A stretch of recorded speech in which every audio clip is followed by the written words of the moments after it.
91 аймаг 9 дүүргийнхаа залуучуудын байгууллагуудын багц чуулганыг зохион байгууллаа. Анхуу арга хэмжээ нээснийг мэдэгдэе. Баярлалаа.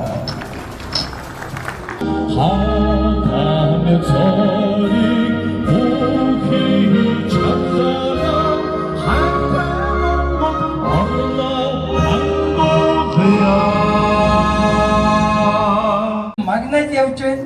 Цаашдаа манлайлагч болно гэдэг чинь эргэлзэх юм алга байна. 104 жилийн ойн өдрийн мэндтэй хамтдхан дэвшүүлье.